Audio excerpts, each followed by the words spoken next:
All right, welcome everyone, welcome. If I could just ask that you round out those conversations, grab a seat.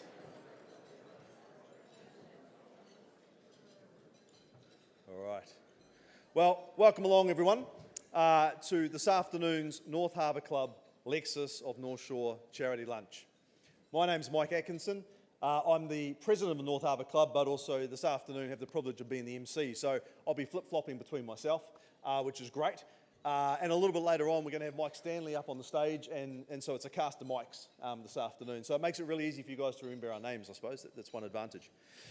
So this afternoon, we do have a great afternoon planned. We've got an opportunity to hear from some amazing athletes that not only are Olympic medalists, but are also AIMS alumni.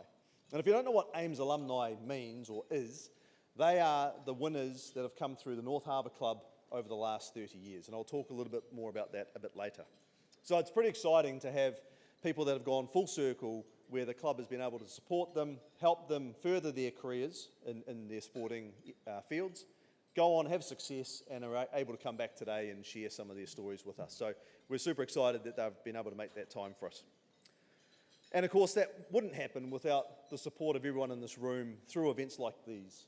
So we obviously thank you for taking the time out and participating and supporting the club in the way that you do. And without that support, of course, we wouldn't be able to work through and achieve the goals that we want to as an organisation. We're lucky enough to have Mike Stanley, who's the CEO of AUT Millennium. He's going to come and talk to us a little bit later on and work through and host the panel with our athletes. And AUT Millennium is our AIMS Award sport sponsor. So thank you to the team there for their sponsorship. A couple of housekeeping matters. Toilets are located in the lobby. So as you came up the stairs, left and right there are some bathrooms. The venue is a non-smoking or vaping venue. So if you do need to indulge, go downstairs somewhere off this venue. And we'll probably see you a bit later on in the afternoon. The glass doors at the back, I've been told, don't go through them, otherwise security will chase you down and tackle you. And that does happen here because, of course, sometimes you get people running on the ground during matches. So these guys are practiced at doing that, so don't try your luck. But in the event of an emergency, follow the exits marked on either side. Of course, the staff here will help us through any event if that was to happen. And it's easy to say this now, but please be calm. Okay, so if there was an event and everyone is trying to get out real quick, just stay calm. I'm sure we will get out safely. I'd like to extend our gratitude to our lunch series sponsor, Lexus of North Shore. Lexus has been sponsoring these events for a long, long time now, and Bob and Mark, the team, they do a great job. So welcome to you guys, particularly in your guest today. Thank you so much. And I'm excited actually to announce that Lexus of North Shore has won the prestigious Lexus Supreme Award for the second consecutive year. The award is given to dealerships that demonstrate exceptional performance, innovation, and customer satisfaction across the business centre. So well done, team. Well done. It's a great result. And to celebrate that achievement, Lexus of North Shore have teamed up with Ben Bailey, and they are offering an exclusive, once-in-a-lifetime New Zealand food story experience for two at Ahi to enjoy if you buy a new vehicle from them. And so that opportunity is available right the way through to 30 April, so plenty of time.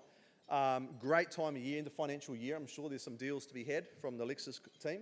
But you know, if you can go in there, you buy yourself a new vehicle, you get to enjoy a beautiful culinary journey featuring the best of New Zealand food, prepared, curated, cooked and served with Ben Bailey himself. He'll come out, say hello, I'm sure. He's always very good at doing that.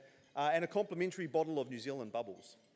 So if that sounds like you, or if you're stuck for an idea for a date night, maybe buy a new car, that's for you, and then maybe the date night at Ahi, it's a great combination. And having been down with the team at Lexus, I can guarantee you that you will get taken care of. They're a great bunch of people, and having dined at Ahi, I know the food is exceptional as well. So I'd encourage you, if you are thinking, get involved in that promotion. And to learn more, you can obviously visit the Lexus of North Shore website. So a warm welcome this afternoon to all the guests here, our club members, our life members, and some of our trustees as well, special guests. Thank you for coming along. If you are a guest, though, you're not a member, you're not too sure what the club is, welcome. If you're curious about the club, do take the time to have a look at some of the collateral on the tables, maybe talk to the person that invited you today. They may hopefully know something about the club. If not, come and hit up one of the staff or myself, and I'm happily talk to you about it. We have some amazing things that we do, and if you're interested in joining, please do let me know. This afternoon, we also have some amazing auction items to come up. So there's some live auction items, and so the first one is an exclusive Lexus City staycation package for two at Britomart Hotel. So that looks pretty amazing. Great afternoon there, an evening in the city, lovely hotel to stay at, and that will be a live auction a bit later on today. There's also one which is a Ben Bailey New Zealand food story experience for two, which includes 7 courses at Ahi. And again, you know, if you miss out on that auction item, you can always go buy that car and have the same experience potentially. Both, of course, are kindly donated today by Lexus of North Shore, so again, thank you to the team. But in addition to the live auction, we also have a range of other exciting opportunities for you to perhaps get involved. We have our silent auction through our gala bid. And there are some items that are on display. They're all in the back corner of the room over there. So if you would like to consider some options, come away from an amazing event today, be inspired by some Olympic athletes and think, I was almost there, but I didn't quite make it. Well, console yourself with a lovely prize that you could win through the gala bid. So to do that, though, you've got to register. So you do need to register. There's some QR codes on your programs. Just scan that, sign up, and get bidding. There's already some bids happening, so don't be afraid to bid early. There's no rules on that, but the auction will close at 2:35 p.m. Now, if you're like me and you get a little bit competitive and you notice that someone's outbid you, the good thing with gala bid is you get pinged on your phone. So instantly just bid hard and bid strong, and you'll put that other person off, I'm sure. But on phones, just make sure to keep them on silent, if you wouldn't mind, throughout the afternoon. So thank you to those individuals and businesses who have offered up the items for the gala bid. We appreciate that. And of course, I'd like to thank Harcourts Cooper Co, who are our gala bid sponsor. So thank you very much to them for sponsoring that event or that program. And it wouldn't be a North Harbour Club lunch without a raffle. And you would have seen, hopefully, the opportunity to buy some tickets as you walked in today. If you haven't yet, that's okay. There's plenty of time to dust off your credit card, pull out the wallet. We've got 2 amazing prizes that you could win. There's a New World Milford voucher, or hamper, and then there is also a Lexus Honest Wolf duffel bag. Both sound pretty amazing. Good way to perhaps walk home again with some goodies after today's event. So there will be some of the committee members and trustees walking around during the lunch time. There's an opportunity to buy some tickets. They're priced pretty well, but I'm always a fan of more to give you a better chance. So don't be afraid and go with a lot of tickets, okay? You can pick your own, different colours, but the more you have, the better the chances to win. So I'd like to pass over now to the president of the North Harbour Club, Mike Atkinson. Thank you. Right, so that's a bit silly. It was a bit lame, wasn't it, really? Sorry. It's a dad joke, as my kids would say. All right, so the North Harbour Club, I'll just, if I may, take a couple of minutes to talk specifically about the club. So the club's been around for coming out 30 years. It is based in the North Harbour region. So the North Harbour region isn't just Albany or Takapuna. It's from the bridge, north up to Maharangi, east and west. It follows the old North Harbour Rugby Union sort of space. And as an organisation, our goal is to raise funds to reward youth and excellence. And that's unashamedly about excellence. So we target the best of the best, we reward the best of the best, and you're going to hear from some of them a bit later on today. Over that 30-year period, the club's handed out just over $3.2 million in grants, and we do that through running events. We have members, we have sponsors, and we're lucky in a time like today, where times are tough, that we still get a great turnout like today. So why don't you give yourselves a round of applause for helping the future talent. The North Harbour Club awards the money in the AIMS Awards, which I referenced a bit earlier. So AIMS is an acronym. It stands for Arts, Innovation and Science, Music, Education, Sport, and Service to the Community. Not the same as AIMS Games for those of us that might have intermediate kids. So it's different. And we reward people that are in sort of 13 to 25 years of bracket of age that are world beaters or going to be world beaters. And as I said, it's unashamedly about excellence. And so we want to make sure that we have a hand to play to help our future leaders, our future talent, exceed all and achieve all that they can achieve. And so the North Harbour Club and our role is really pivotal in doing so. So coming up, we've got a couple of really awesome events. The first one is our AIMS Gala Dinner. So it is our 30-year anniversary dinner. It is going to be on the 24th of May, and it's over in Shed 10 because it's so popular that we can't hold it on the shore. So we've got over 500 people so far coming. If you have not got a ticket yet and you're keen to come, I'd suggest you get one pretty soon. It's going to be an amazing night.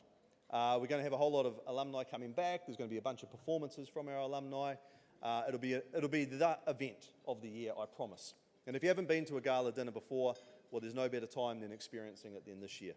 30 years, great way to celebrate. On the night, there's actually going to be some pretty amazing opportunities through our live auctions. And one of them, who in the room's an F1 or petrolhead fan? Anyone, any fans of F1, Formula One? Yeah, there's a few of us. Yeah, you should come because one of the auction items is the opportunity to go to the Monaco Grand Prix next year. Accommodations included, and there's some money towards flights and merchandise. So that'll be a pretty amazing experience. Hopefully Liam's still there, but that's a different conversation, I'm sure. There's also a lovely big bottle of crystal, so 3-litre bottle. So if you think you're going to get thirsty, then that's probably a good one to bid on. And there's also a $5,000 strand of Tahitian pearls that's going to be raffled away, thanks to Fifth Avenue Diamonds. So there's through a raffle, you could actually walk away with a $5,000 piece of jewellery, and that could go a long way to getting a pass for the night and having a big night. So think about that. There's going to be some other outstanding items on the night as well. So that'll be a great event. But following closely on the heels of that, the following week on the 29th of May, is our Emerging Talent and Scholarship Awards night. So our Emerging Talent is for the tier. They still run under the AIMS Awards, but they're not quite maybe the world beater yet. They're on that journey, and they have the opportunity to further and become an AIMS Award winner later. So to give you some examples of our alumni that have done things like that, Lydia Coe would spring to mind, Eliza McCartney. I'm going to exclude the present company in the room because they get their opportunity a bit later on. We've got Jack O'Gill, Lord. So we've been surrounded by some amazing, amazing talent. And so the Emerging Talent and Scholarship Awards, that's going to be on the 29th of May, and that's in the Beehive. And so that's an opportunity to come along and support the next wave, the future wave of winners. So book fast again for that one. There are limited seats, and it's well worth coming along and enjoying. And one of the things that the club has done recently, and this goes back a few years ago, it resurrected the North Harbour Business Hall of Fame. And in the last couple of years, we've sort of reset that, refreshed the North Harbour Business Hall of Fame. And sometimes we would be awarding an inductee at a lunch. Today we're not, but I do just want to thank and acknowledge our sponsors for the North Harbour Business Hall of Fame, which is Milford Asset. So thank you for you guys for your continued support, and we will look forward to inducting the next Hall of Fame inductee a bit later in the year. But we do have one that's going to be on the stage a bit later on, which is Martin Cooper, who was recently inducted. So there are some really important people that get into that space. And of course, the club would not exist without our sponsors, so I do just want to take a minute to thank all of our sponsors who continue to support the club, the AIMS Awards. We appreciate your loyalty. I know you all have a choice. You have a choice to spend your time here today. You have a choice where you spend your money, and we appreciate that you continue to support the club and all that we are trying to achieve. If you are new in the room and you think this sounds pretty cool and I'd love to be part of an organisation like this, you can be, and you can be a sponsor as well. So if you are interested in that, please do reach out to either myself or you can contact the General Manager, Erin, via the website as well. Okay, so I'm keeping to time, which is a little bit unlike me. I usually go into too many different circles, but being the MC, I've got to be a bit more structured, so that's a bit harder. But I've been told that today we've got a really exciting Lexus interaction component. Now, normally we'd do it at about this time in the lunch, but we're not. We're going to do it a little bit later on, and it's going to be quite amazing. But to be part of that, if you want to have an opportunity to get up here and be part of that activation, you need to put your business card in. There's a glass bowl thingy over there. There's two of them actually being held up right now by Kemi. Over there, you put your business card in there, you've got the chance to get your name drawn out. If you don't have a business card, because you're saying, well, who uses a business card now? That's fine, we've got some blank cards, you can write your name down. There's going to be 5 people drawn. 3 of the 5 will win something. So it's a pretty good odds, but you've got to be in to win. Okay, so do drop your card into the bowls over there. They will be by that gala bid desk. So, speaking of the gala bid desk, let's have a quick look at what's going on. We've got some auctions. Right, so you can see Glenn's going hard for his 4-hour tour. That's good. Oh, Hotel Grand Chancellor, anonymous. It's okay to put your name. Simon's always good to buy lots of stuff, so that's good to see. So keep bidding. If you want to outbid Simon, please do, because otherwise I don't hear the end of it. He always tells us how he wins all these different things, and it would be great if someone else bet him. Okay, so lunch is going to be on its way. If you do have dietary requirements, the wait staff are aware of your requirements, and you'll be sorted. Of course, hopefully you've had your entrees. That'll be being cleared away. Enjoy the lunch. Make sure you get over and have a drink. Make sure you check out that gala bid desk. And I'll leave you, and I'll see you back here at about 1:20. So enjoy lunch. Thank you.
It is the boundary of the ordinary, a measure of what must be. But beyond necessary lies the extraordinary, where function evolves into beauty, and purpose finds its soul. If we only did what was necessary, it wouldn't be a Lexus.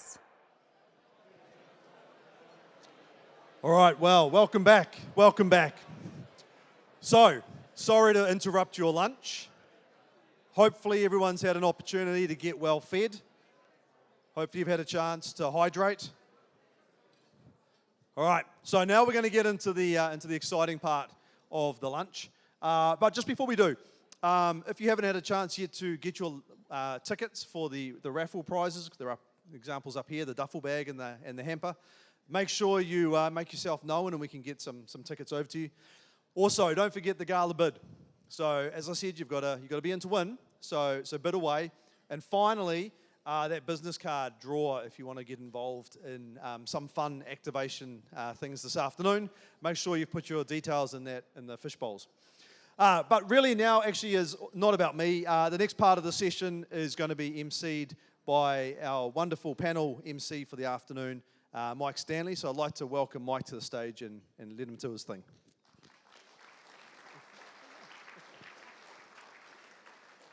Oh, kia ora tātou. Lovely to see you all, and thank you, Mike.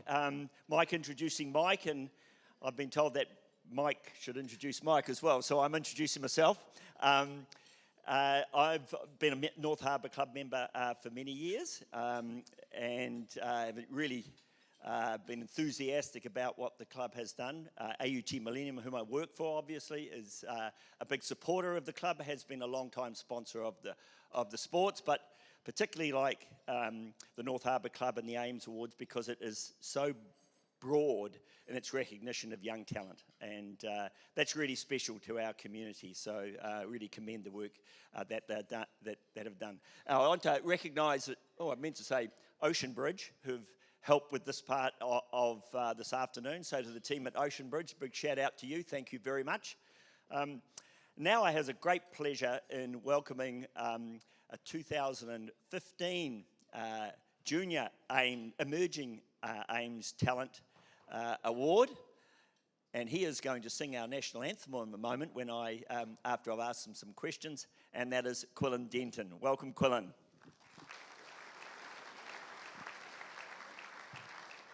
I'm afraid my name isn't Mike, so I'm breaking the chain.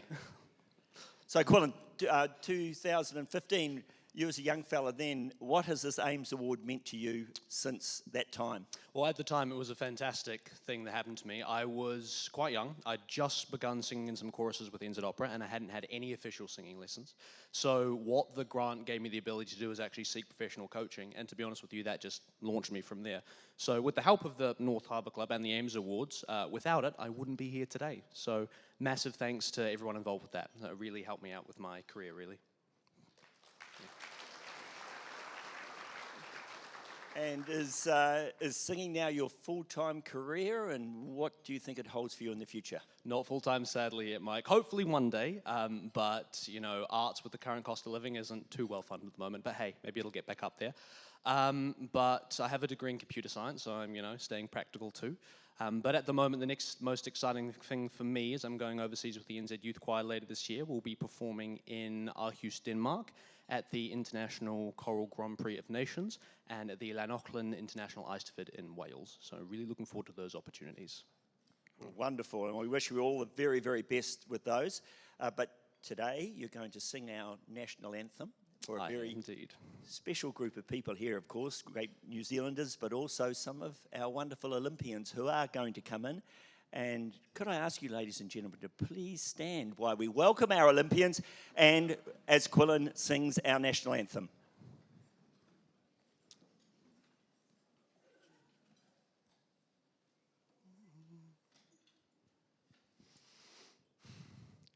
Hei oa atua o ngā iwi matora a ta whakarongona me aroha noa. Kia hua ko te pai, kia tautoa ta whai. Mana ki tia mai, ao te aroa. God of nations, at thy feet, in the bonds of love we meet. Hear our voices, we entreat. God, defend our free land. God, Pacific's triple star, from the shafts of strife and war. Make her praises heard afar. God, defend New Zealand.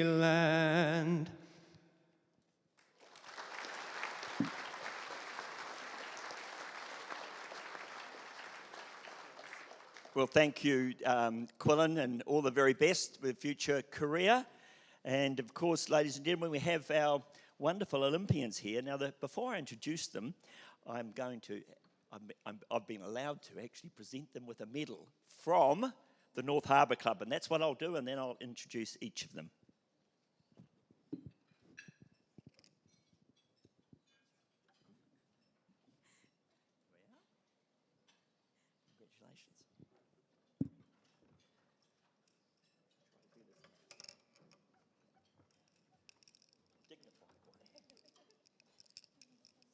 Congratulations.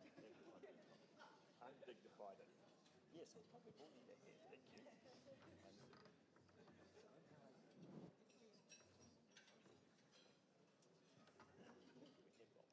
you.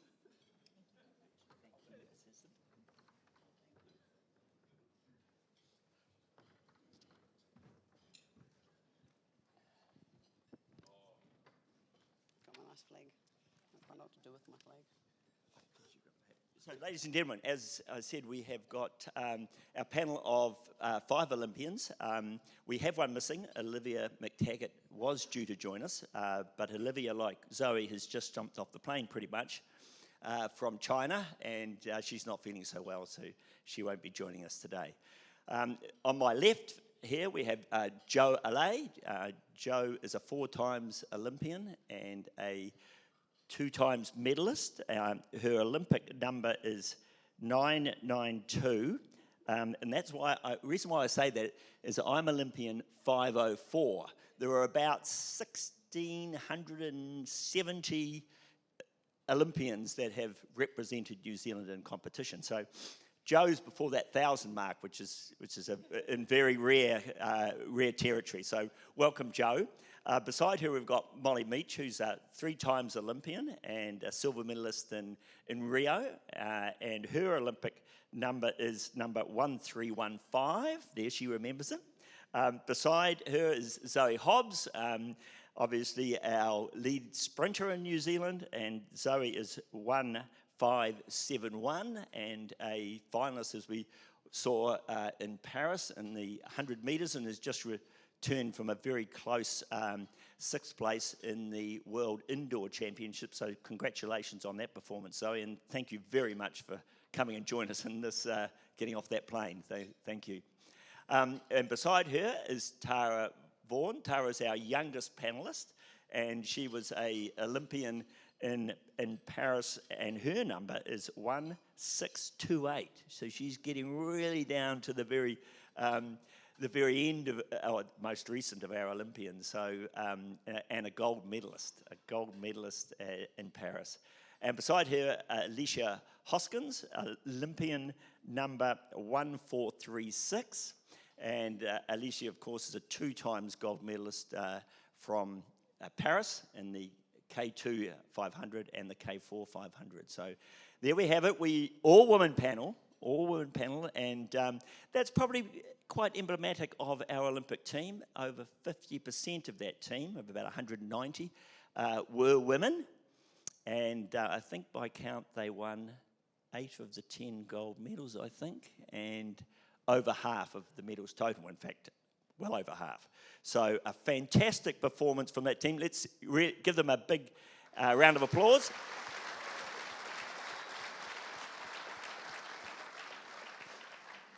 Now, one of the promos for this event was Olympic-sized lunch. I was going to ask these guys a little bit about what it's like in the food hall in Paris, but most of them actually never got into Paris and central Paris to be a part of that. I think Zoe did, and she can tell us something about that. But there was something like 2 million meals prepared for athletes, the 10,500 athletes who attend the Games, for the Olympic Village. 1,400, I'm told, of those were Michelin star. I don't think the athletes got those. I think some of the officials probably snaffled them first. And just thinking about the food theme a little bit more, an average meal, we had a beautiful meal here today that's probably more than the 500 or 600 calories that, you know, sort of dietitians say that you should be eating around about lunchtime or dinner. Then if you're feeding an Olympic weightlifter, for example, they probably need about 6,000 calories a day. So if David Leety was here, he would probably have to eat 12 of those. That in itself is a huge training event. But there's just a little bit of background about the Olympics. They are a mega event. You know, there's 2 million meals, 10,500 athletes. Over half the world's population watches them. The world nearly stops while they're on. And we in New Zealand, we just soak it up, as we do the Commonwealth Games as well, because we love to see our athletes in competition. We love to see them wearing the silver fern. And I think most of all, we take huge pleasure in how they represent us as a nation, because that is really stunning. Just they show the values that reside here in our community, and they portray that to the world, not only through what they do on the field of play, but through what they do off the field of play as well. So just a congratulations to you all for that as well. So we're going to have a bit of a kōrero here today, and I'm going to start with Jo. I got her a bad box to start with because I called her the senior citizen. But she goes back to 2012 as a gold medalist in the 470 with Polly Powery way back then. And we might talk about that, but particularly, Jo, I want to, you're carrying the flag there because that's really dear to you. You wore the kotowai, you were our flag bearer in Paris. Just what was that like? Yeah, it was, I guess it's something I'd never expected. We were actually training in Marseille. We sailed together, obviously, this last campaign. And I got a call from Nigel, sort of asking if I'd considered doing it. Because obviously for our competition, we started, I think, 2 days after the opening. So it was a bit tight. And I was just pretty shocked. You know, I'd never sort of considered that I'd even be in a position to be able to do that. But luckily Molly let me go away for the day. And it was incredible. You know, it was, I mean, I've watched how many Olympics, especially when I was a kid, you know, and watching our flag bearers back in the day. I mean, I think Barbara would have been a flag bearer. I remember watching her. And these people that I've, you know, looked up to almost sort of sporting life. So to get the chance to wear that cloak and to lead the team in with Aaron was, yeah, it was incredible. I mean, never expected it, but we'll never forget it. No, and what a spectacle it was as well, as with the whole of the game. But let's take it back a little bit to your starting in sailing, because, you know, I know when I talked to Molly, you know, they were a sailing family, but Jo, you weren't a sailing family, and what inspired your interest? Yeah, I think Mum wishes I never watched TV, but I remember I would have been like nine years old watching the 1995 America's Cup. And watching, obviously, Sir Peter Blake sort of lead that team to, you know, absolutely crush the event. And somehow I associated that with, you know, dinghy sailing, which I know now is nothing like it. But I watched the Cup and I was like, I want to go sailing. And so I talked to my dad, because obviously you don't talk to your mum. She'd be like, oh, no, that looks far too expensive. But my dad was like, oh, yeah, why not, you know? We'll figure it out. And so I took a learn to sail course down at Ponsonby Cruising Club. And yeah, that was it from there. You know, I read every book in the library on sailing. I just loved it. And yeah, from the day I started, pretty much, I was, well, if I could get on the water every day, I did. So it was a passion for me, but definitely, my parents were surprised and a little bit hesitant often, but they found a way to make it all possible. So, yeah. Well, and you 2008, you were single-handed in the laser, all right, and 470 for 2 medal rounds, and then more recently with the 470 FX. And which one of those, is there any one particular Olympic experience that really stays with you? God, Olympics are also different. London was winning the gold and something I'd wanted to do since I was, 12 years old. It was pretty crazy, but probably wasn't as exciting as I thought it would be. I think, we finished the event and there was still things we did wrong in the racing. I was kind of annoyed about that, and so I wanted to perform better. And so the next 4 years was trying to, continue improving. And the silver medal in Rio was definitely one of the best days. I think we had 2 disqualifications in the event, so we were pretty much ruled out of the medals after 3 days. But somehow we had a really good end to the regatta, and it felt like winning a silver. It was hard and it was memorable, but an incredible place to do it as well, being Rio. And then I took a few years off sailing. I actually did coach in Tokyo, so I was at the Olympics as well, just for fun. And then teamed up with Molly in the 49er FX, which is a completely different boat, a lot faster, a lot more agility and standing up, which is different for me. And I still think this one was the most fun. The boat is epic to sail. It's faster. I like going fast. And, even though the result, wasn't what we're aiming for, I think we did a really good job of pushing for something super hard. And, we had 3 years and it wasn't really enough time to get to where we needed to be together. But that whole journey of, I guess with everything I've been through, I know how much you have to enjoy it as well, because you put everything into it.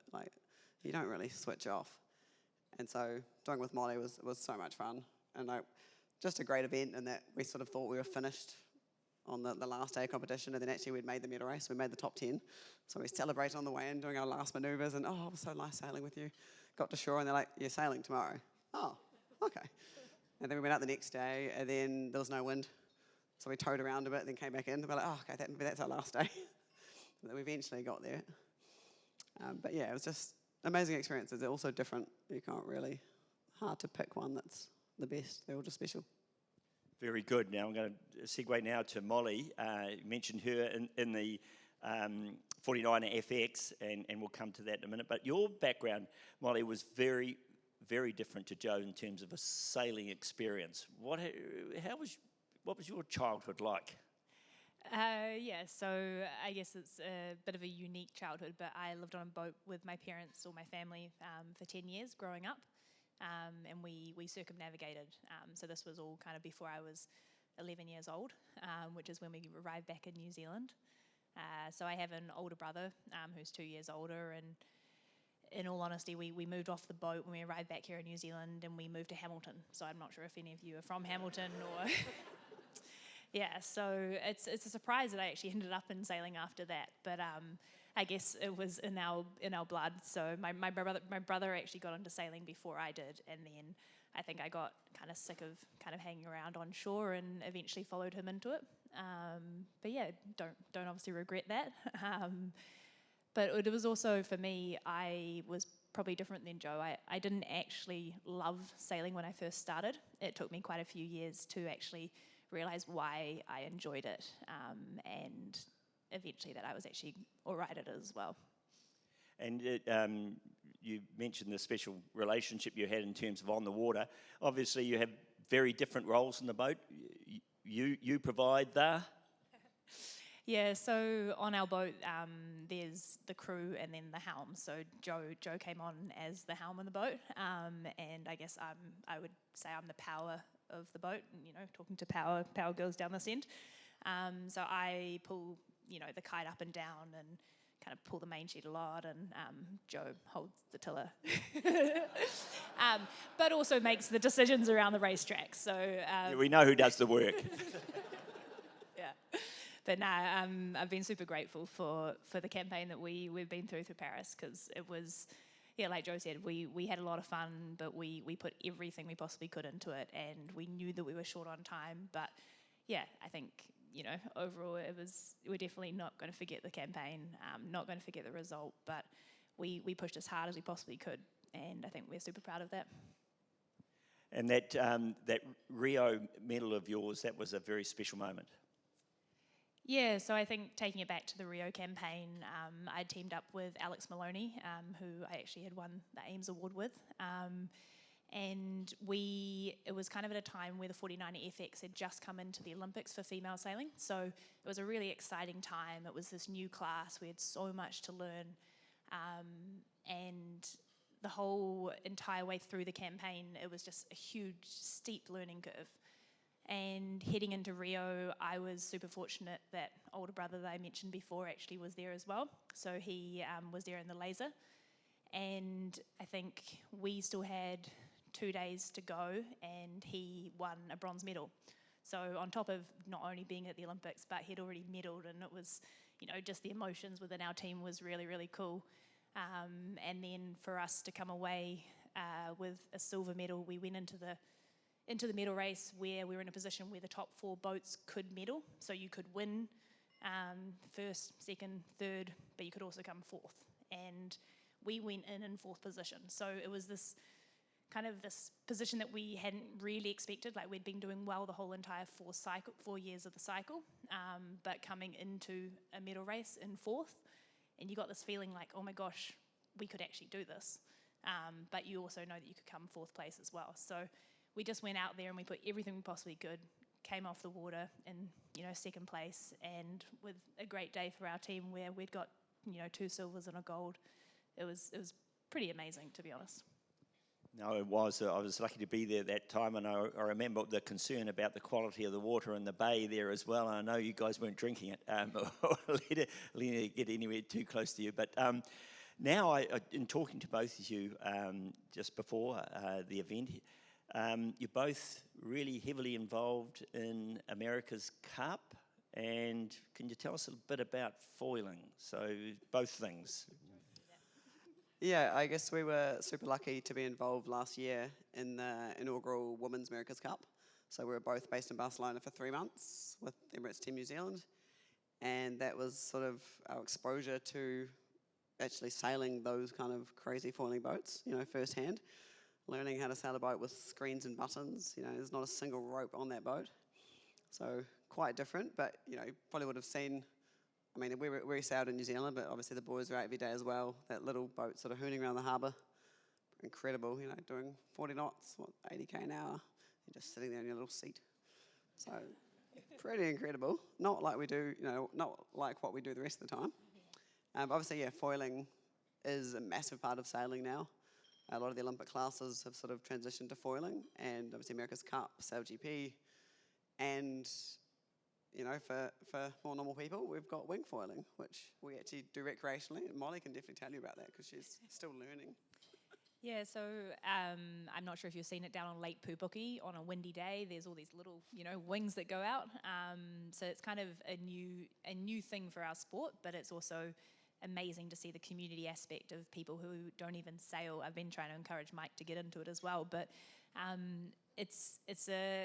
like Jo said, it's the new kind of phase that our sport's going into, and you can foil from, we've got young kids who in our day would have just sailed an Optimist, and they're hopping on this kind of board with a sail, and they're flying around not only the lake but the harbour. So yeah, I think it's really taking our sport to a new level, which is pretty cool. Very good. Well, I know there's some old salts in the room. They'll be thinking that's not sailing, but yeah, it's hellishly fast. Anyway, hey, we'll come back to you guys at the end, but now I better move on, otherwise Mike will be telling me that I'm going over time. So Zoe, welcome, and thank you for joining us again, and congratulations once more on your indoor world championships. Just quickly, tell us something about that, because boy, it's a really rapid fire event, and you did so well. Yeah, so for those of you who don't know, I've just come back from China, just competed over the weekend for the World Indoor Championships, which is usually every second year. We had one last year, had another one this year because we're playing catch up from COVID. It was meant to be in China in 2020 and 2021, so yeah, now I had it this year finally. It's a 60-metre format for me, so I usually do 100 metres outdoor, sometimes 200. But for an indoor, it's a 200-metre loop on like a velodrome track. And then for the short sprinters like myself, we run 60 metres. So I think it's probably more a suited event to me out of the indoor format because I'm more of a accelerator-based athlete. More power focused. So yeah. And big crowd, and obviously a really vibrant scene. Yeah, it's cool in the indoor because it feels more intimate. The first one I did was in Belgrade in 2022, and the stadium was literally sitting right on top of the track. And you can just feel the noise of an indoor stadium, and it's quite cool with indoor because you'll have multiple field events happening at the same time as track, so there's a lot to see, and you can sit in your spot and still see everything going on in the track, so yeah. And so you're a Stratford girl. Yes. And grew up racing the boys in bare feet and beating them all, no doubt. That was a great upbringing for you. Yeah, I loved my upbringing. I grew up in Stratford, went to Eltham Athletics, which was the club that I started at the age of 5, and went to Nairi Primary School, which was 150 kids from year 1 to 8, so I didn't actually go to intermediate. Had the full rural upbringing, and beyond that went to New Plymouth Girls High School. But I just think growing up in a small town was awesome. I could do every sport under the sun. It took 5 minutes to get from one sport to another. Could do rep stuff. Did netball, basketball, volleyball, swimming, athletics. I could do multiple winter sports and summer sports all at once. So yeah, I'm grateful for my upbringing there. And then you found you were fast. Yes. Very fast. But let's just talk a little bit about lead into Tokyo, where you're really wanting to get there and didn't quite make it. How did that feel, and how did you respond to that? Yeah, so I missed out on the 2021 Olympic Games. My dream growing up in the sport of athletics has been to one day make the Olympic Games. That's our pinnacle in athletics. Growing up watching the TV and seeing Olympians compete, it's not something that I saw in the world of sprinting, and even got told at a young age from my own sport that I should maybe consider taking up another event because we aren't a sprinting nation, and that it's easier to compete in other events other than the 100 metres. Obviously my strength sport is the 100 over the 200. I got told to take up hurdles, can't even touch my toes, so that wasn't even an option. So I persisted, and yeah, I missed out on 2021. I made the rankings, but I didn't meet the criteria for top 16. So that year I decided to go to Europe and pursue a European season, because Europe and America is just a different world of athletics. You go over there and realise how deep and competitive it is. And I figured if I'm not going to the games, then I want to go over there and figure out a base, figure out the world and the landscape of athletics over there, so that if I come back in another year, then I'm better equipped and better prepared for future campaigns. And so I did that, and yeah, really opened my eyes to the scene over there. And then yeah, just year on year from there, I just kept chipping away, kept dropping my time. It consistently got better, and ended up qualifying with the qualifying standard for 2024 Paris. And you talk about chipping away. I'm fortunate enough to be able to see you training quite often outside the window at Millennium. I just know how much that is, and all you guys actually do, because that's really what it is, isn't it? You've got to really put the mahi in, the hard work in, and the thinking in, and all that preparation phase in order to get the result you want later. And I want to talk to you about the wonderful Paris performance, because that must have been some experience making a semi-final. Yeah, it was awesome. I think the most special part of it was having 14 friends and family come from New Zealand and 2 friends come from London. So there was a lot of people who had travelled and come a long way to support me. My parents had been part of my journey from day one. The people who took me to Eltham Athletics days, they took me to virtually every competition in New Zealand. They came to every competition possible overseas where they could. So to have them there in the stands and knowing that they were watching live was something really special. And yeah, it was just a whirlwind. It's a moment that I've looked up to and dreamt of living out. And yeah, to make that semi was super special. Well, fortunate enough to be in an Olympic stadium when the sprints are on, and the Olympic Stadium's a very lively environment because there are multiple events going on all around the place, things getting thrown, and there are claps and bursts and things, but when the sprints come on, everything just stops. And they just wait to watch these fastest people in the world, and Zoe in this case is in the top 16, is it? It's the top 16 in the Paris Stadium. That must have been an amazing feeling, and how do you deal with it? I felt like my experience was quite interesting at an Olympics versus a World Champs. So generally at a World Champs, you'll get people come and support who understand track and field and they know to be dead silent. You could hear a pin drop. The Olympics was slightly different in that I think with an Olympic Games, you get obviously track fans come, but you also get anyone and everyone because they want to come and watch the 100-meter sessions. It's almost like the event to watch at the Olympics. So there was a bit of noise going on, and that was one of my learnings actually taking from the Olympic Games. I was quite distracted on the line because people were saying, "Let's go," on the line in the moment when it should have been dead silent. And that sort of did play on my mind. And when you're on a start line of 100 metres, you can't have any train of thought. You've got to be locked in that moment. And the start was actually the part of the race that I didn't execute well. Usually that is the part of my race that carries me to the end. Usually the first 10 metres is the best part, and from the get-go I was just behind. So yeah, that's a learning I've taken from those games, and something that I need to sharpen up for the next one, but at least I know for the next time that could very well be the case, that I'm going to hear noise on the line. But to have a stadium full of 80,000 people was something else. It was incredible. Yeah. So do I hear a bit of LA in there? And Yes, sort of, yeah. definitely, for sure, yeah. LA is the next goal. We've got World Champs and Commonwealth Games all in between that.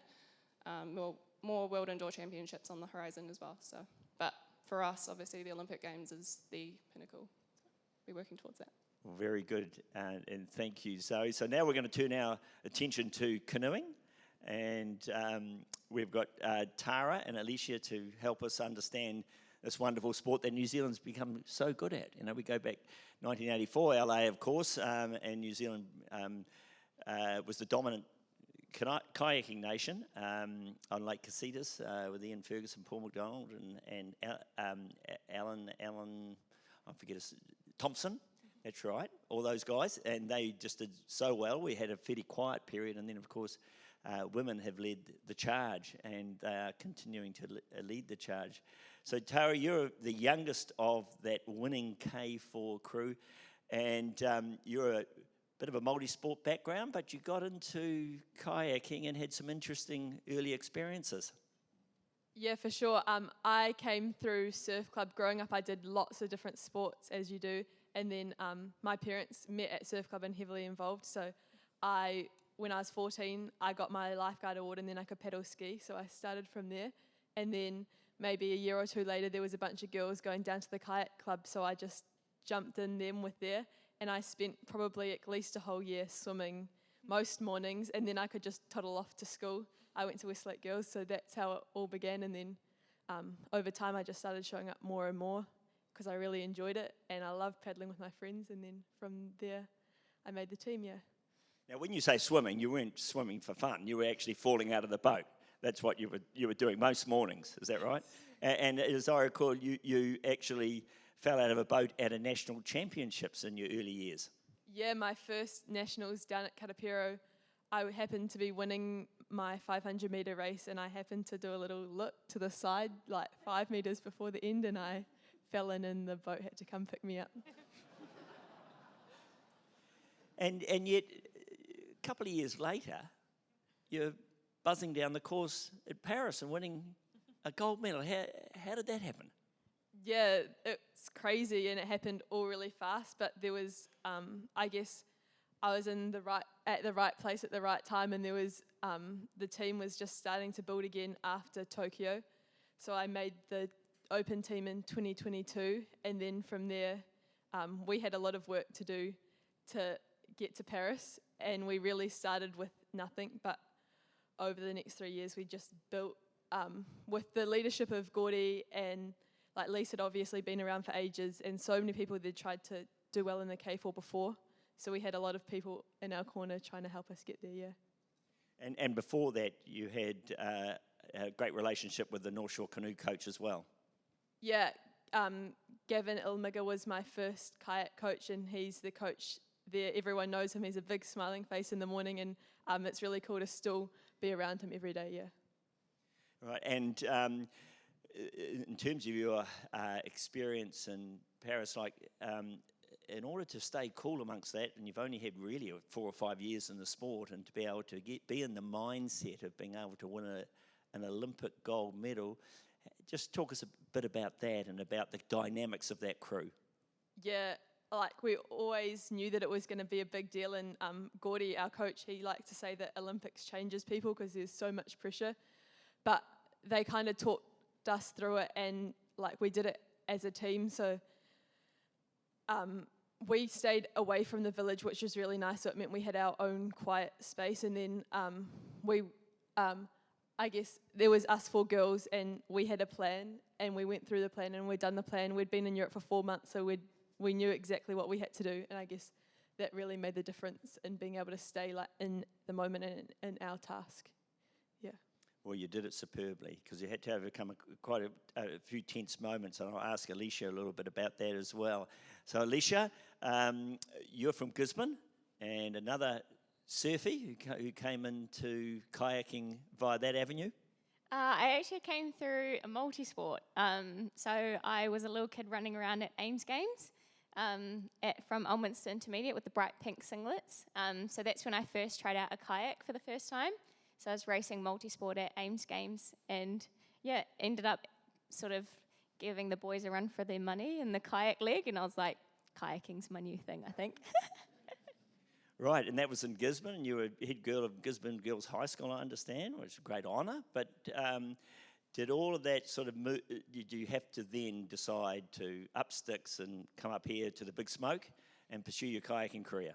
Yeah, I guess that sort of dream started when Lisa had just come back from the 2012 London Olympics, and she had just won her first gold medal, and I was at one of the national regattas as a little 12-year-old, and I went up to ask for her autograph on my singlet, and I got a picture with her, and I was sort of asking her about the Olympics, or, you know, what her experience was, and she just looked so stoked. She had all these little kids around her with big smiles on their faces, and I thought, the Olympics is actually more than just going from a start line to a finish line as fast as possible.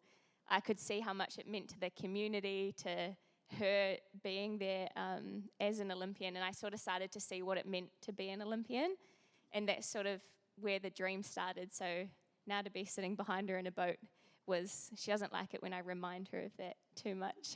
Makes her feel old, apparently.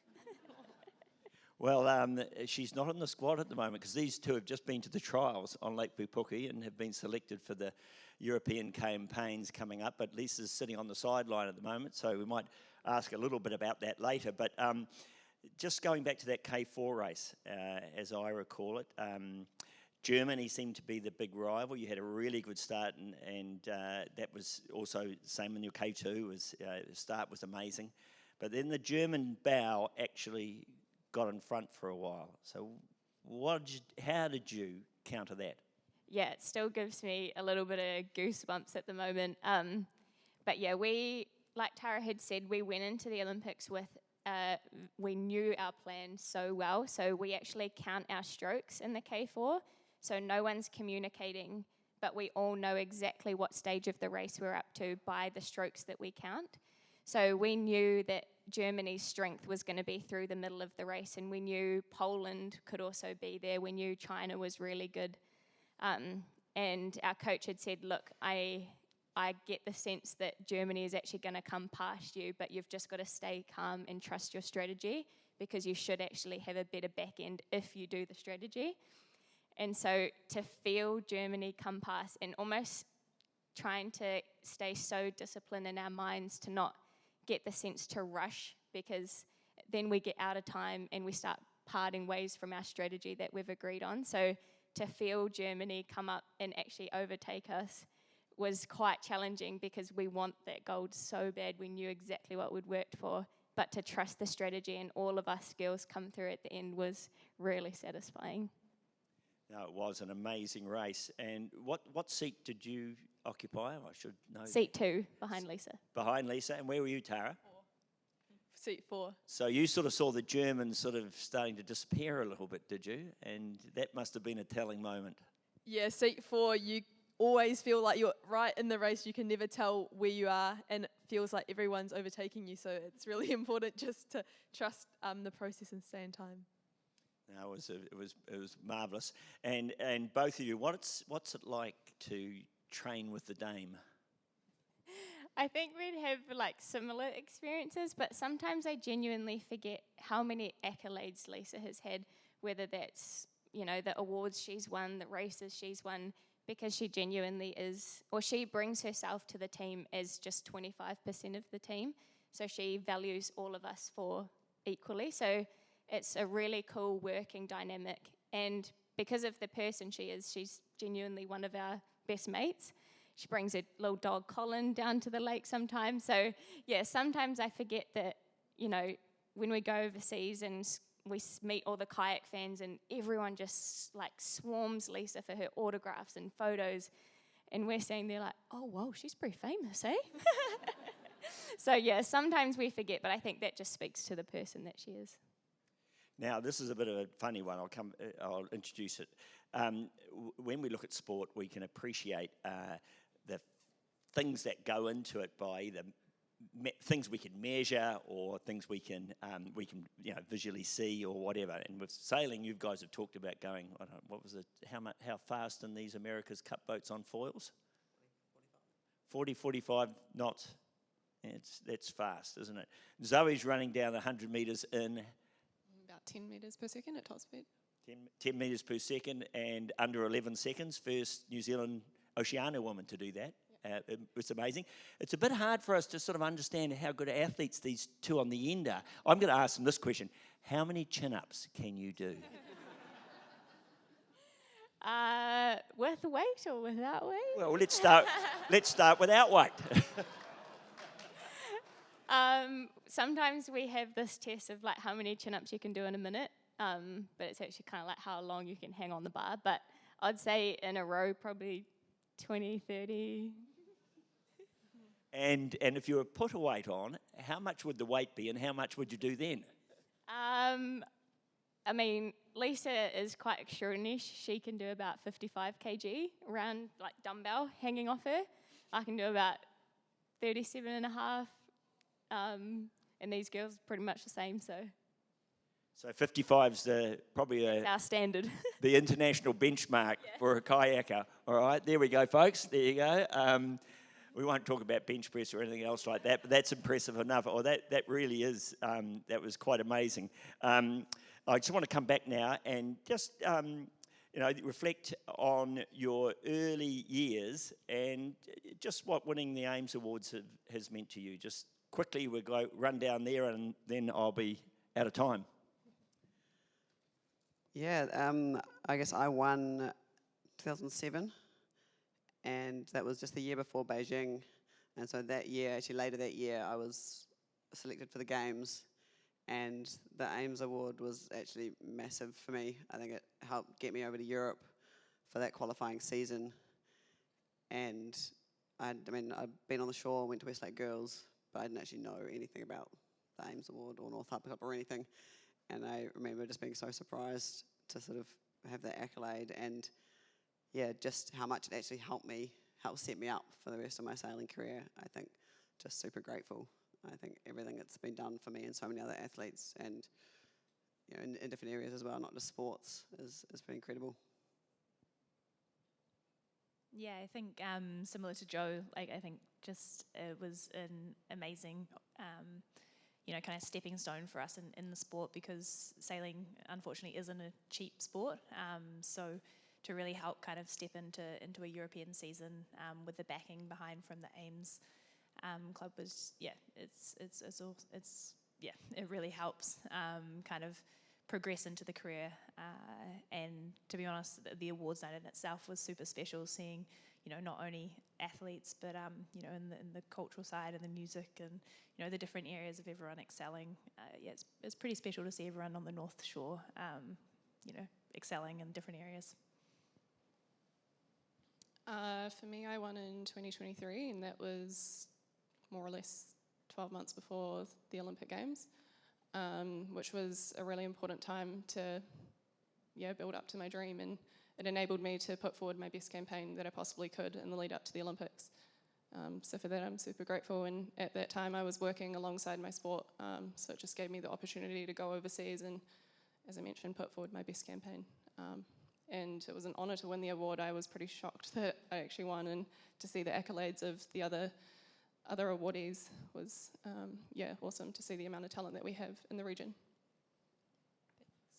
For me, I won an Emerging Talent Award last year, and it feels really cool to be supported by like the community that I grew up in and the place that I grew up in. I think that's the most special bit, and all that little bit of help helps do the little bits that maybe isn't supported by the normal stuff, but it just helps get that little bit extra out.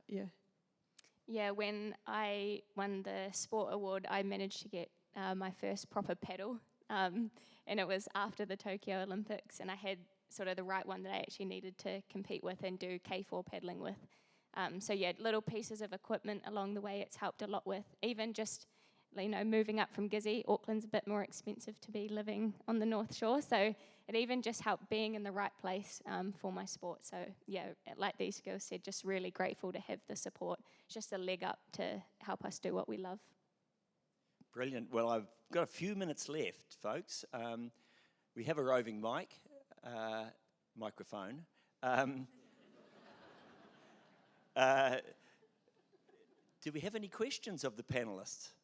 Please don't be shy if you've got anything you'd like to ask them.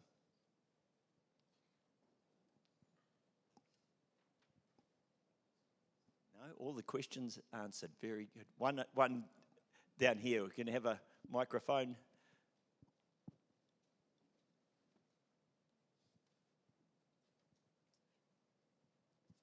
One question as a father of a 15-year-old aspiring rugby player. How would you say you did or kept on track to keep your goal in mind rather than the distractions from outside, which teenage boys are very good at getting distracted with, because they don't have a brain. But that they have goals and aspirations, and it's, they've got all the stuff that, all the social media and all that sort of stuff. But how did you guys keep that goal in mind and not become distracted by things that didn't aid you to go on that journey? I think I'm the one stuck with a mic, but I'd say for me, community was so important. When I was hanging out with, at that age, different groups of people, different crowds, that really is one of the things that can dictate what direction you go in. My parents actually had that conversation with me. And so just by being more intentional about surrounding myself with the right type of people, that's originally, I think, why it was almost a not negotiable for us as kids being involved in sport, get involved in the clubs, be in those sorts of communities, because it really is, even now, like with the K4 girls, they're the reason that I turn up in the morning. Even if I'm low on motivation, I know there's 3 girls waiting at the club for me, and I'm not going to let them down. So I think, for me, just community, being involved with the right people is something that's helped keep me on track and keep me motivated. Yeah, and my last few years of school was COVID, so it kind of gave me a leg up that we were just at home or paddling around the lake, which was helpful. And if I can just get a plug in here, Tara, you've spent a little bit of time in the AUT Millennium Athlete Development Program, did you? Sponsored content. Yeah, I grew up doing AD, which was super cool. I actually went back there this morning and helped out, which was cool. It was awesome. I'm super competitive, and I love just having a go, beating my mates. And they had a couple of really good coaches when I was there, which really helped in the process of getting where I am. Yeah. Very good. Well, it might be something to help. There are some teenage boys there as well, but not many of them. Okay. Hey, well, that's all the time we've got for today. I just really want to thank the panel again for making yourself available. I think I hear some future aspirations. I didn't ask Molly about the master's degree that she's finishing in sustainability. If anyone's got any ideas when Molly graduates from that to take on a bright spark who's got to love the ocean and sustainability, I'm sure that she'll be out there in the market. But I know that all of you are going to contribute a lot, either in your sport immediately or something later on in life, because you have a very broad view of life and the perspective you've gained through being Olympians and being able to compete at that level. And really just wanted to thank and acknowledge you for the way you've represented our country and will continue to. So ladies and gentlemen, let's give it for our panel.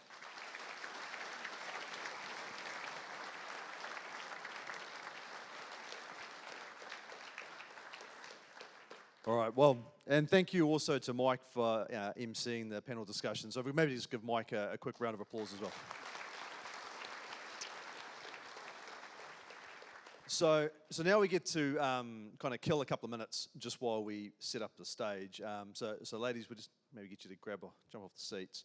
It's going to be time for our, don't leave though, don't go too far, because it's time for the fun activity that I promised we're going to have this afternoon. So we are going to hold the first ever Lexus of North Shore Hybrid Athlete Challenge.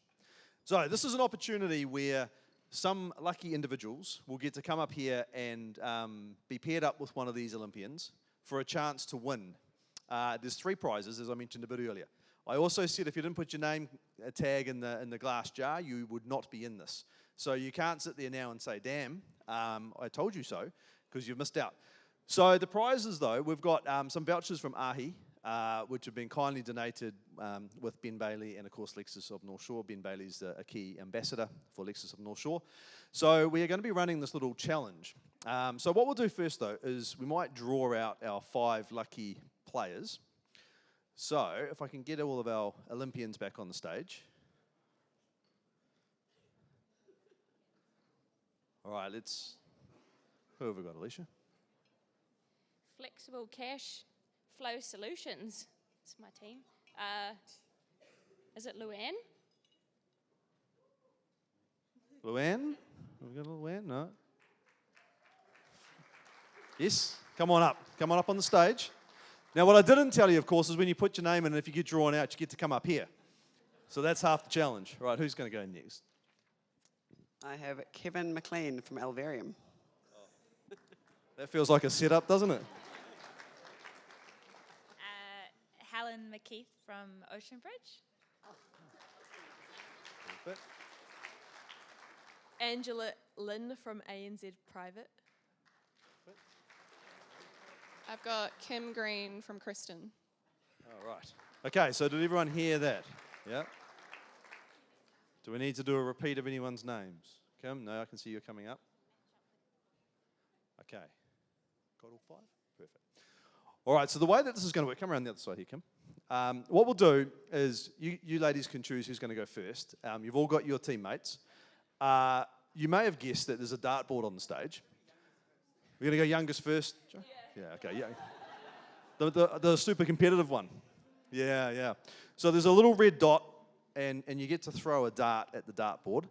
Now, how the point system's going to work is, being a finely tuned athlete, you only get 1 go. And our guests will have 2. Highest score will win, second highest, second, so on and so forth. So let's just see how this goes. Bear with us. I told you if you didn't get your cards in, you missed out. So let's support these 5 people that are going to come up on stage. A chance to play a game with an Olympian. That's pretty cool. I'm going to get out of the way so we can get hopefully the screens going, and it'll come up on the big screen. And let's go first. So who have you got again? Angela.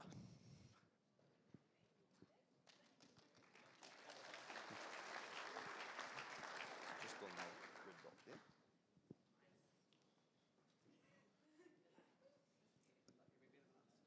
Even holding a handbag.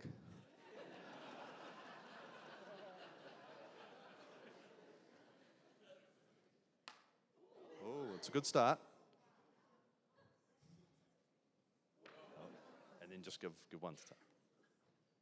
So at the moment we're on 6. Oh. So that looks like we're going to go with 12. All right. Thank you. Round of applause.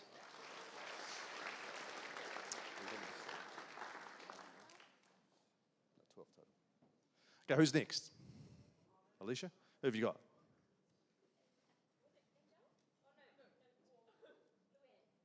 Luann, yeah. Get yourself sorted, Alicia, come on. They're there.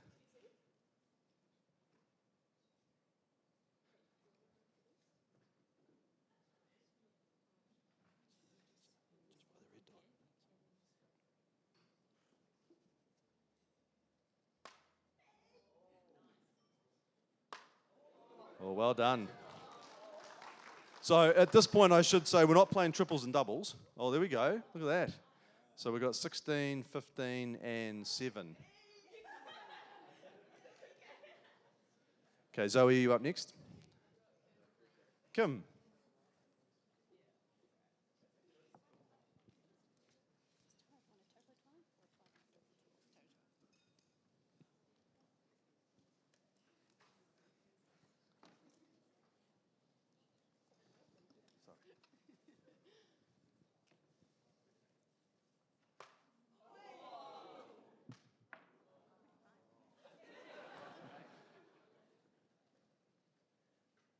Oh, that was going for the bullseye too. Now, the quick judge's assessment, that's 25 on the inside.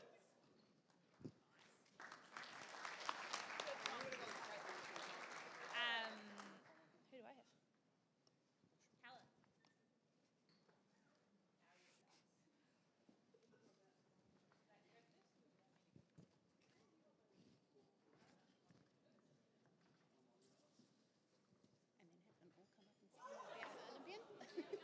Helen.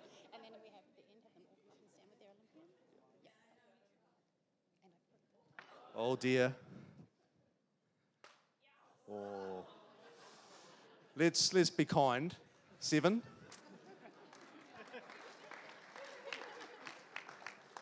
17. 17. Kevin, you're up.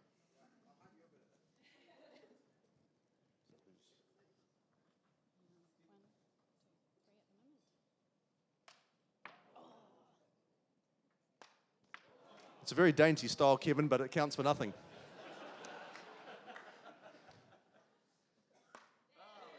Oh, there we go. All right. So, just quickly while we do a recount on the scores, can I just get the 5 participants just to come up and stand with our Olympians?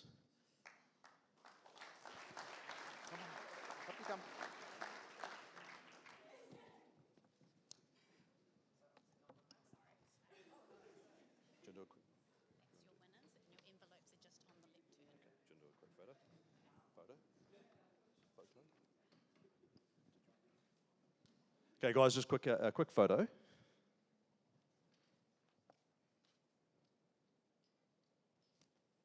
Awesome. Okay, now look, so you don't go away empty-handed, actually today, why don't we do something a little special, and why don't we have our Olympians present you all with some medals. There you go. Aww.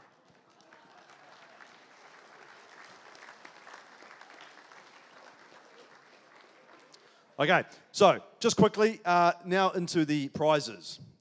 Because we do this for a competition, of course, we've got to have some winners and some losers. So, third place, Tara, your team.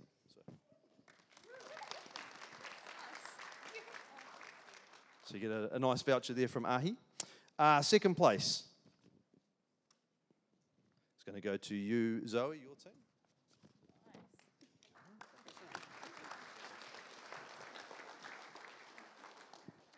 And first place is Alicia. Well done. Well done. So can I just, one more time, thank our 5 people for coming up and participating in this challenge. So thank you very much. You can exit stage right.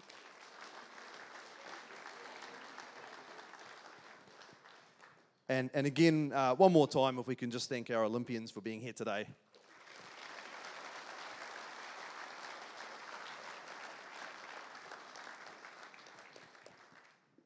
Thank you so much. All right, so whilst we are just resetting the stage, let's just check in and see how our gala bid is going.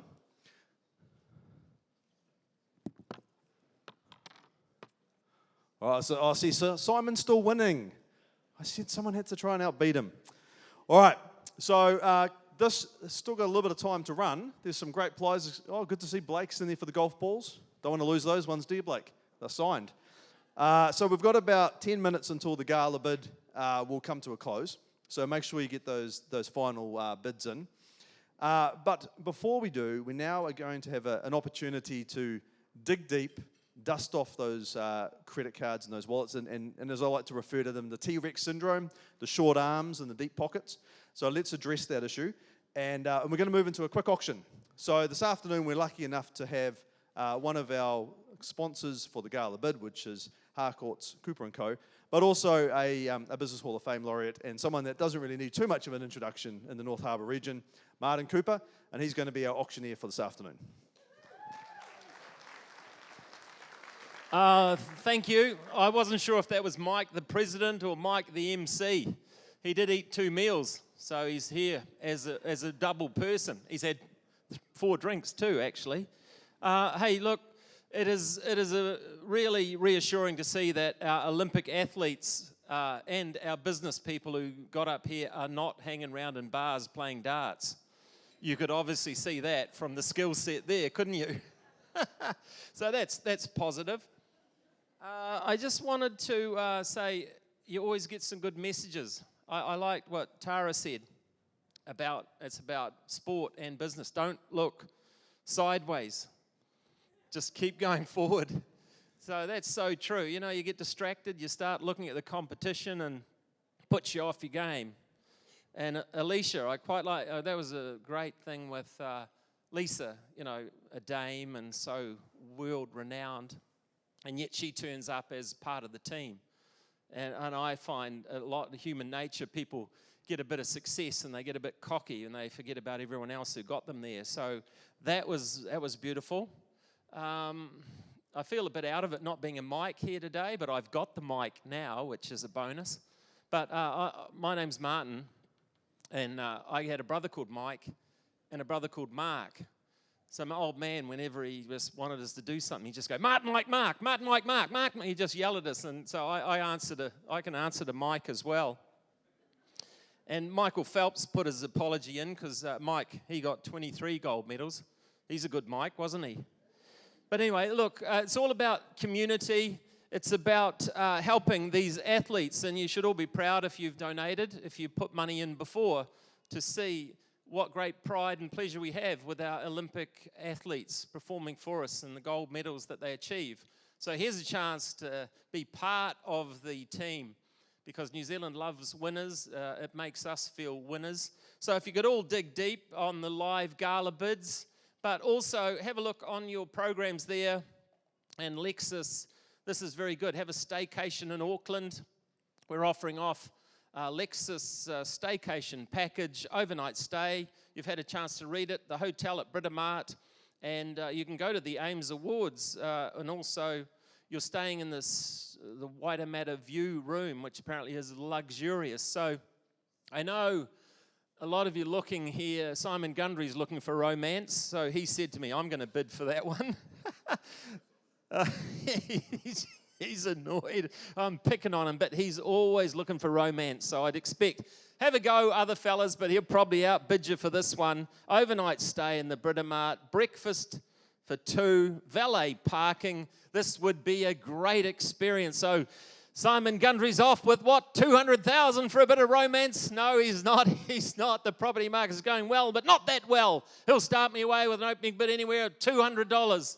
Whoa, 1,000.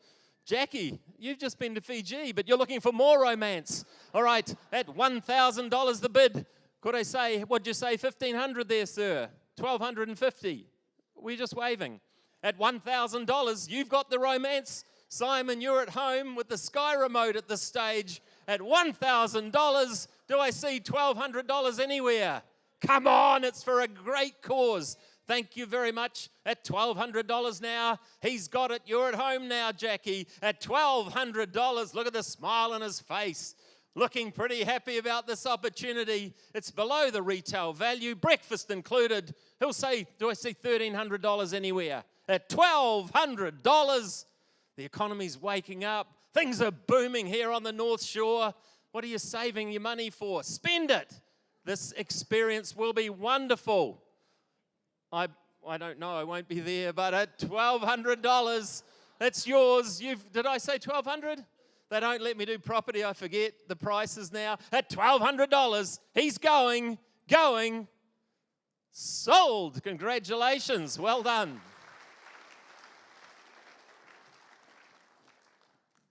Oh, excuse me, I've got to turn the page. Didn't expect to do that, have that there. Right, this one, priceless apparently.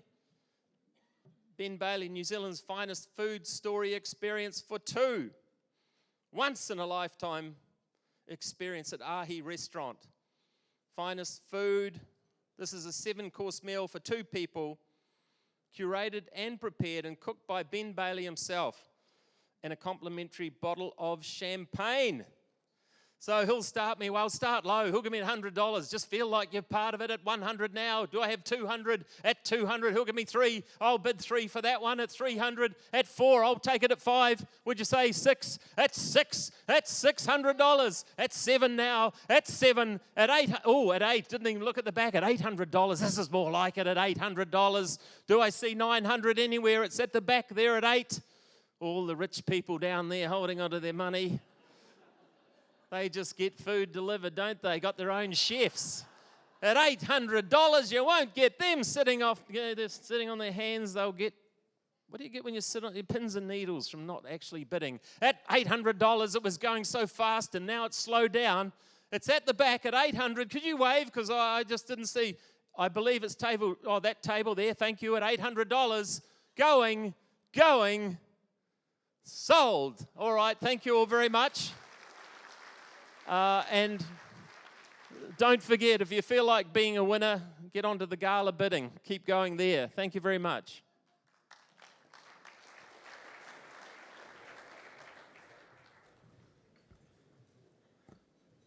Thanks, Martin. As always, entertaining. So, last chance to get on that gala bid. It does close in about 5 minutes. So make sure you do get those final bids in. You don't want to be sniped right at the end. So let's get into the chance for you to take something home.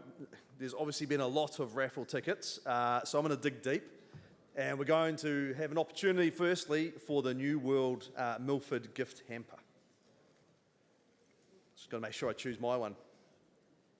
Okay, so the raffle ticket number is 17317. 17317. Anyone got that? Yes, fantastic winner. Come on up.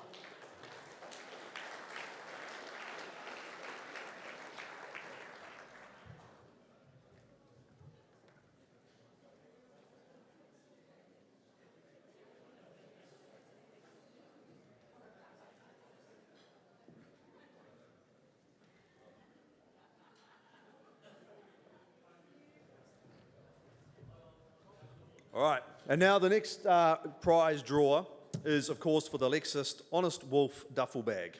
I'm not sure what an Honest Wolf looks like, but I know what the duffel bag looks like, and it looks pretty sharp indeed. All right, let's see.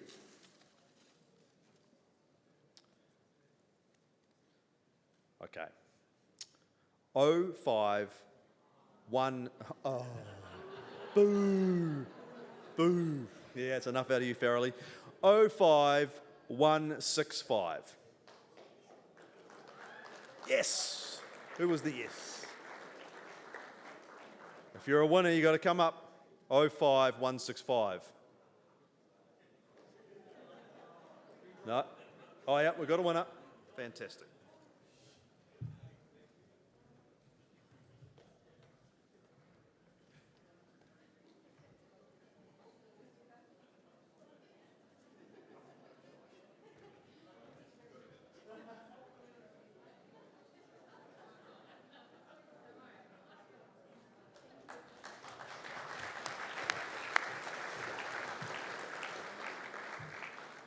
All right, congratulations to our 2 winners today. Well done.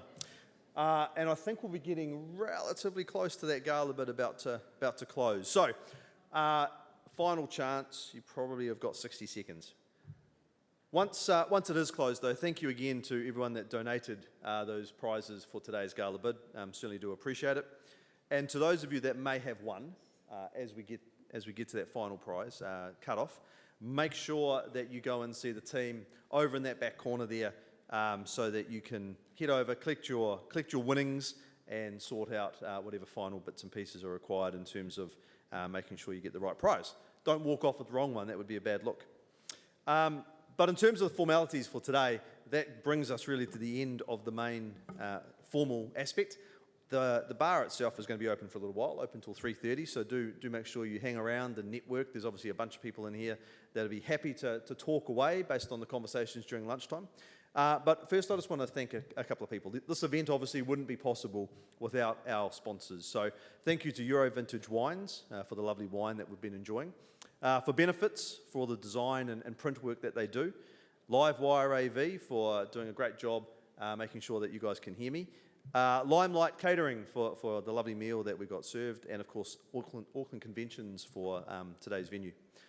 I'd also like to thank our gala bid sponsors, Harcourts Cooper Co, our MC sponsor, Oceanbridge, and our Business Hall of Fame sponsor, whilst we didn't have a laureate inducted today, Milford Asset Management, and of course our lunch series sponsor, Bob and Mark Jago and the team at Lexus of North Shore. And again, don't forget 30 April, that's that cut-off. If you missed out on that dinner at Ahi, you've got another chance, just buy a car. It's not funny. There's a chance. Right, and also I'd like to thank Mike Stanley for doing a great job again with the Olympic panel, and for our wonderful Olympians and AIMS alumni for taking the time out to join us today. We do appreciate you coming back and supporting the club, so thank you very much. Great to hear the stories, the journeys that you've been on, and also wonderful to see how the club's been able to help you all in so many different ways. We do have couple of final events heading up this year. I mentioned the AIMS Gala dinner already, the big 30-year dinner. That is on the 24th of May. Make sure you get your tickets. That'll be a great night. And then we've got our Ben breakfast events. So we have a breakfast format which happens early in the morning. So for some of you that might be a little bit of a struggle. It's an early start, but it's at Regatta in Takapuna. And on the 29th of April, we've got Dame Susan DeVoy. And then in June, the 10th of June, we have Dame Valerie Adams. So a couple of dames coming along to our series. We had a bunch of sirs and knights previously. This time we're into the dames. So come along and listen to some amazing ladies doing some incredible things. If you'd like to attend these events, then head to our website, and all are welcome. You can book online. A big thank you also to the North Harbour Club staff today. They've been running around and making sure that our event went well. They've been busy, obviously, collecting money from you and sticking red dots. If you walk out and you've got a red dot on your back, just leave it. You know, it's a conversation starter for later. Or maybe you didn't pay, and hopefully you weren't one of the winners for the raffle ticket, because that wouldn't be ideal. With the formalities now done, though, have a great afternoon. Drink as much as you like from the bar, but do drive sensibly and responsibly, of course. Stay around, network, enjoy the rest of the afternoon. There's no reason to go back to work now. It's such a beautiful afternoon. Stay here. There will be tea and coffee as well, if that's your choice. Make the most of it. And look, once again, thank you so much for coming along for today's event. I hope you've had a great time. It's been my pleasure to get up here and try to be an MC. And I look forward to seeing you guys at the next event. So thank you very much. Enjoy your afternoon.